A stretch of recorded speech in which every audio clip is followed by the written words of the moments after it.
The 20th, and the last in my list of the most common questions asked by non-Muslim is that if Islam is the best religion, then why you find most of the terrorists are Muslims, most of the robbers are Muslims, most of the people who cheat are Muslims?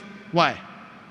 If Islam is the best religion, then why do you see that the Muslims are the worst? The reply to this question is that one of the major factors for this impression that all the terrorists are Muslims, the impression that most of the people who cheat are Muslims, the most of the people who bribe are Muslim, is the media. And about 5 years back, when I was called Dubai Holy Quran International Award for the second time, under the patronage of Sheikh Muhammad Rashid Al Maktoum, I had given the talk on the second day, Media and Islam, War or Peace. And I described in detail what is the strategy of the media to malign Islam. And I also gave a talk, Islam, the solution to the problems of humanity. The media says Islam is a problem for humanity. Actually, Islam is the solution for the problems of humanity. That's why the tagline of the Peace TV is the solution for humanity. That means Islam is the solution for humanity. What does the media do? Time will not permit me to give in detail. I'll just wind up my answer in a couple of minutes. What does the media do? Media picks up the black sheep of the community and they portray as though they're exemplary Muslims.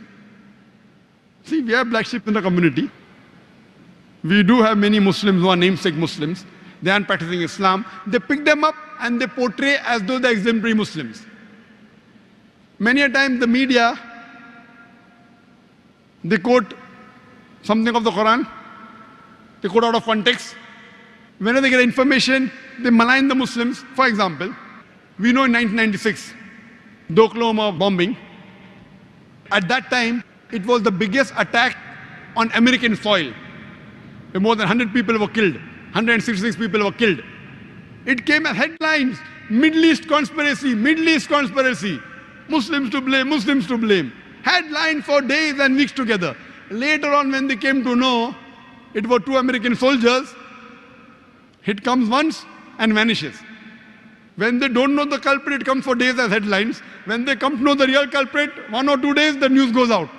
Why?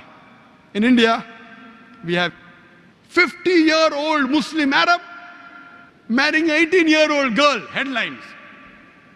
When 50-year-old non-Muslim rapes a 6-year-old girl, it comes in news briefs. That 50-year-old Arab Muslim, he's taking permission and marrying a girl with her will, with the will of the parents. It doesn't go down the throat of the media. But when a 50-year-old non-Muslim rapes a 6-year-old girl, it comes in news briefs. Why? Same example, couple of weeks back, there was a bomb blast in Pune, German bakery. 9 people were killed. Suspect, Muslim, Muslim, Muslim. Suspect, suspect. No 100% proof. Same day, the Maoists, they killed 16 policemen. Not civilians, policemen, huh? It comes in news brief. Muslim suspect, 9 civilians killed, 16 policemen killed by Maoist. Comes in news briefs. Ajib. They know the people who killed, not civilians. They have got cannons, rocket launchers. They bombard the full police station. Comes in news brief. They don't know who did the Pune bomb blast. Muslim suspect. And it's continuously there for many days. They don't know who did it. Who they know did it because it's a Maoist, communist, non-Muslim, news briefs. Or maybe front page, some papers, but below. And it vanishes out of the media. So the major cause is the media. Media and Islam, war or peace. Unfortunately, Muslims are very weak in media. Very weak. We may have good media about song channel, dance channel, many. But Islamic channels, unfortunately. Yes, I do know there are black sheep in the community. But yet, with all the black sheep. Yet, as a whole, the Muslims are the biggest teetotalers in the world. I know some Muslims who can drink the non-Muslim under the table. But as a whole, the biggest community of teetotalers in the world are Muslims. The biggest community as a whole that gives charity, they are Muslims. There is no non-Muslim, no human being in the world who can show a candle to a practicing Muslim as far as modesty is concerned, as far as sobriety is concerned, as far as human values are concerned, as far as ethics are concerned. No human being can show a candle to a practicing Muslim as far as modesty is concerned, as far as sobriety is concerned, as far as human values are concerned, as far as ethics are concerned. And I always give the example. Suppose you want to judge how good a car is, and latest S600 model of Mercedes is launched in the market, 2010 model. You want to test the car. You put behind the steering wheel a driver who does not know how to drive, and he bangs up the car. He has an accident. Who will you blame? Will you blame the car or the driver? Driver. If you want to know how good the car is, you have to know the specifications. What is the pickup? What are the safety measures? What is the ratio? What is the average of the car?